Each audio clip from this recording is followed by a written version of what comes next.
In the studio, it is Mr. Trinidad here. Of course, it is my pleasure to welcome a couple of original members of the Sade clique, as I like to call it. We're talking about Stuart Matthewman and Mr. Andrew Hale in town celebrating the new release. It is called Soldier of Love. It is in stores. It dropped everywhere worldwide. Pick it up if you do not have it, especially if you're a fan.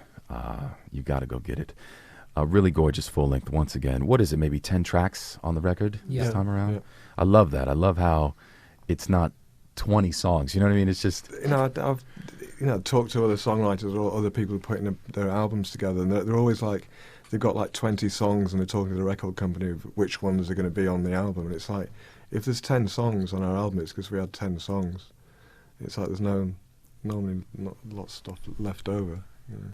I saw a blurb on ABC, which was very nice. I got some footage of you all in the studio recording and sort of documenting the process, which is, I think, a rare occasion for most people to get a glimpse into that. So I wanted to start with, a question that had to do with the evolution of, you four as a band, from Lovers Rock to when you began to come together for Soldier of Love. You mean influences with music and stuff? That's Yeah, gone on? like, we all listen to such different kinds of music, but then when we're in the studio, we just kind of do our thing, and it probably does filter in there a little bit. It's weird when we just have this dynamic in the studio that we just do what we do.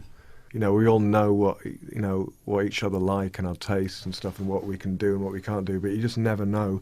We always try everything. We'll be in 3 o'clock in the morning, just start doing some dancehall track, just for fun, and out of that get a good melody, or Sade will start singing some lyrics and then change the song afterwards. So or I'll do sort of like some chuggy, heavy guitar that you wouldn't think would stick, and then all of a sudden, wow, that's in the song. Like in Soldier of Love. So you get these little late night, mess around things that end up sticking. I wanted to get more into that single because I think it's got more of a heavy feel to it. It's something that I personally can play, let's say, in a club setting without relying on a remix. Yeah. You know what I mean? It's got the beat, it's got the bass, it's got the chuggy guitar, it's got the sort of reggae dancehall vibration going on. And you're telling me that sort of came about by accident?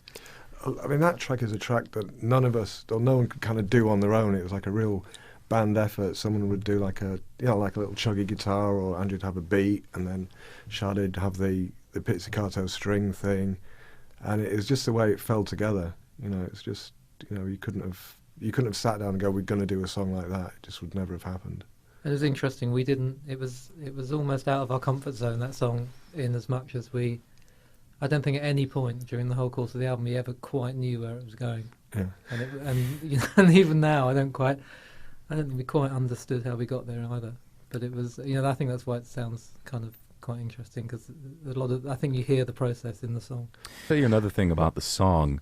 It's not foreign when it comes to Sade and the music you guys make. I think that over time, just as a personal experience for me, and then a lot of my friends sort of who are DJs or programmers or music supervisors or people that are just sort of connoisseurs and fans of Sade, because there's not this just mass catalog of just all these records and all these singles and all these things, the music gets better. It seems to get better over time. And what I've noticed is when I first heard Soldier of Love, I loved it. And then I was hearing it everywhere. And there was a part of me, that's the DJ part, that says, oh, wow, I think we've heard it too much. And the other day, I'd say maybe a week or so ago, I heard it and I'm like, I love this song even more now than when I heard it the first time. And I'm not sure why that is. Are there any songs that you love more now, than you did when you made them, maybe?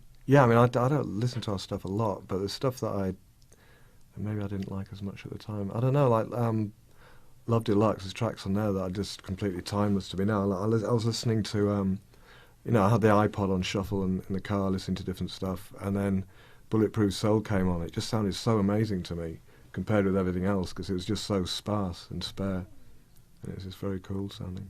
I've been listening to Paradise a lot again lately, and even though I've always loved it.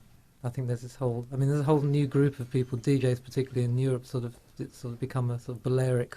Yeah, they played it today, and it sounded tougher than I remember. And it does. It sounds tough, and I think you constantly do that. You continue to hear your music through other people's ears, And again, the passing of time makes you kind of hear it differently. So yeah, Paradise is a song I've been enjoying a lot. I wanted to get into your individual roles. You know, what else you do as far as the writing and the composing, and there's just a lot that goes into being a band. And you are a band that have been together for the entire span of Sade, and even the couple years that it was Pride before Sade. So you guys are super tight. I just wanted to talk about your individual contributions. It's interesting. We all kind of have roles in the band and things that we do, but because each song is approached and starts and finishes in a completely different way. Andrew may be doing bits of guitar sounds on a keyboard. I might do bits of keyboard things.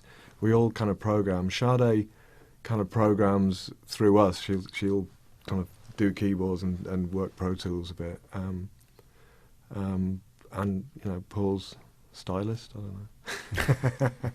It's more interchangeable now. I think partly because of the methods that you used to record, and also just because instrumentation and programming sounds like a weird word now. It used to actually have a meaning, but it's just so implicit in everything that you do now. And each time you finish a record and you put out a record,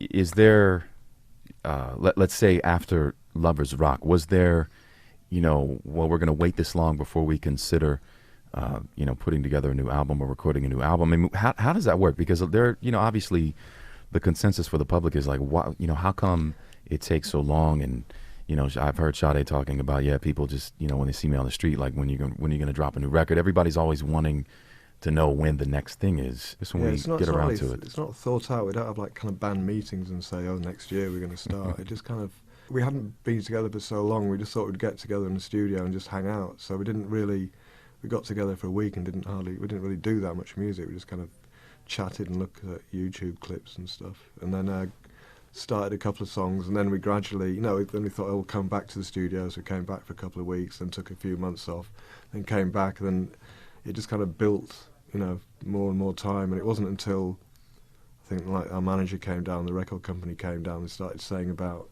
release dates, that we're actually doing an album, we're actually doing this.